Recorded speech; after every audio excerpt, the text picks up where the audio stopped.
Okay, it's Keystone Cops over here, and it's this is a small town. There's hardly then and now there was hardly any murders in Midlothian. Actually, I think it was zero. And yeah, you're surrounded by Chicago, and Chicago's a big city, so they have big city issues. But this is like police academy stuff. You shut down the crime scene. You start. This is not the movie, the actual police academy. Like you shut down the crime scene, you get people in there that knows what they're doing. You're checking for fingerprints. Time is on the essence, right. and you're letting people just stamp all over, walk all over. People who don't belong there, all over the place, and it's hampering the investigation. So, on September 11th, 1888, FBI agent Stephen Kasharsky examined the Dowaliby home. Excuse me. He found a unlocked basement window that looked towards the backyard. He also saw an unlocked basement window in the laundry work storage room. Kasharsky also testified that he easily opened one of the unlocked windows. The FBI agent testified from September 10th, 1988 to September 14th, 1988. Law enforcement officers had complete access to the Dowaliby home. David volunteered to give blood and urine samples and written permission to take any and all medical records for the family. Cynthia also gave blood and urine samples. They took polygraph tests. The first polygraph test, they both passed. Okay, right. They're being extremely helpful because they want to find Jaclyn. They want their daughter back, like any loving parents would do. Mm-hmm. But after a time, there was no ransom call. There was no ransom note. Their trail was running a little cold. And we're still only on what, day 3? We're day 3, 2, 3. Okay, not past 3. Yeah. The police started looking like maybe this was an inside type of thing. Absolutely. So they start getting more scrutiny on the parents. They're calling David and Cynthia back in. They're separating them. They're continually questioning them over and over again. They're not calling a lawyer because they want to help find Jaclyn. They're like, we want to do whatever we have to do to help find Jaclyn. Right. But the police, and not only is it the Midlothian police, it's also the Illinois State Police, the Cook County Sheriffs, the FBI, and the Crestwood Police Department. Crestwood's a town, I believe, north of next door town that's north of Midlothian. Right. So they're bringing them all. They're bringing them all in because, again, Midlothian's small. They need as much help as they can get. Mm-hmm. So they're really starting to come down on the parents, thinking something's not up here. They're definitely suspect. Then on September 14th, 1988, in an area of in Blue Island, Illinois, Michael Chapman, who was a resident of Blue Island, Illinois, who lived in the Islander apartments, is coming in. He arrives in the rear parking lot in his home around 5:45. Chapman had smelled a strong odor, and he thought it was coming from the garbage, but he was smelling it again, and he's like, this is not coming from the garbage. He looked in the weeds and the brushes, and he saw something was wrapped in a covering. He took one step in, moved the brush back, and saw what appeared to be a small body face up, 1 to 2 feet from the parking lot. There was a sheet covering most of the body except for the arms and the head. Chapman described the area as heavily overgrown with brush and 6-foot weeds along the parking pavement. Right. It was Jaclyn. Okay. So Jaclyn's body was wrapped in a multicolored quilt. When it was found, her body was exposed from the upper torso to the top of her head, and it was badly decomposed. Right. She was not gagged, though, but a rope was wound tightly around her neck twice. But not gagged. Not gagged, no. Okay. There was no indication any teeth had been knocked out or forcibly removed. Jaclyn's nails, which were partially painted, showed decomposition. There was no shoe prints around the body. So they take the body, they take it to the morgue, and they get the positive identification. It is Jaclyn.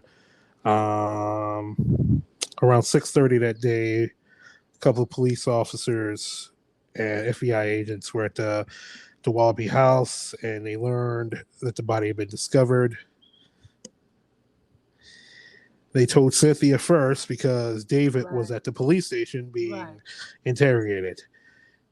They gave him another polygraph too. Yeah, they gave him another polygraph, and they started really hammering him and asking questions. He was incompliant because during that polygraph, they were asking him to lie so to make sure the polygraphic test is working.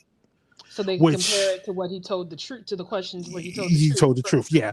Which me and my other co-host Ogul have gone on long rants, and we're planning episodes on the crap, the literally how garbage a lie detector test is. Absolutely. Why do I need to lie on a test to make sure that the test is working?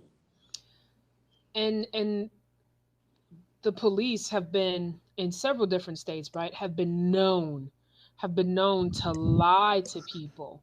And try to coach the answers they give to these lie detector tests, and they tell them they're not official. This test isn't official. We just want you to give it so we know that you're telling the truth. And before you know it, you're getting charged with something because you've done exactly what they asked. You're saying yes to everything, or you're admitting to something. Even with that, like they asked David to lie, and he was like, okay, say your name's not David Dowaliby. And then they asked him, say that you killed your daughter. He was like, no, I'm not saying that. Yeah, they asked him to say yes to everything, so they can show what was, what was he telling the truth to that was the same thing last time. And yes, he refused to say that he killed her. Yeah, he absolutely refused. And so now he's a belligerent witness. So they told Cynthia alone that they found Jaclyn deceased, which is another thing. You don't tell both of the parents separately. You tell them together. That is standard operating procedure by the police or law enforcement. You do not tell them separately. You wait till they're both together if there's two parents or two guardians. They told her first. And then later, they ended up telling David after interrogating him for over 5 to 6 hours. Right. And he looked at them and said, "You're lying to me." And they were like, "No, we're not lying to you." It was like, and he's still thinking that they're lying to him to try to get him to confess to something that he did not do. But they were also like, "You think?" He says, "Well, you think I should cry now?" Kind of sarcastically, like I'm guilty.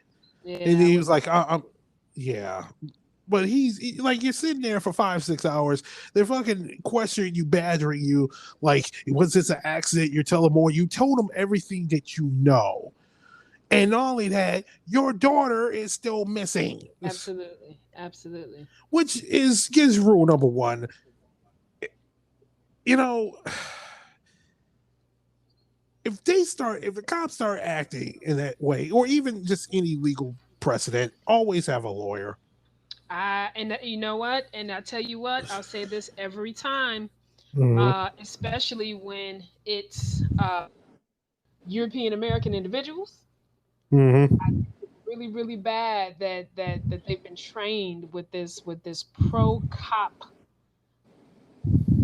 ideology.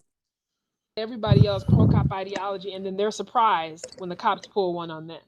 Get Yep. a lawyer. Get a lawyer. Get a lawyer. Get a lawyer. Get a lawyer is what lawyers Mm-hmm. say. So get a lawyer. Mm-hmm.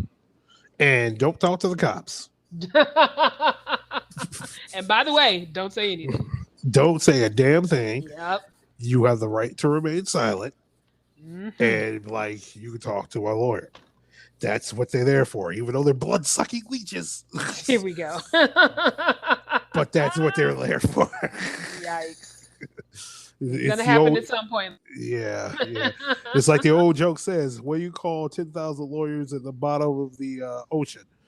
Like what? A good start. Good start. Or you could stick that to politicians. It's more or less politicians. Boom. Yeah, because like later on in the story, there's some good lawyers that come up here. So it's not all lawyers. There's some good lawyers up in here. So David left the Midlothian Police Department, and he didn't believe him until he got home and saw that Cynthia was just hysterical, and then he knew it was true.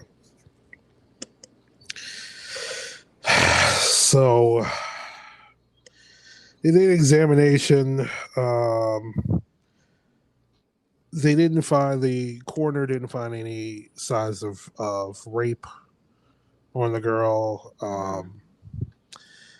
But the body was so decomposed because in September, it's still hot out. September helps. Wow. Like even now, it was still hot until last week, was it?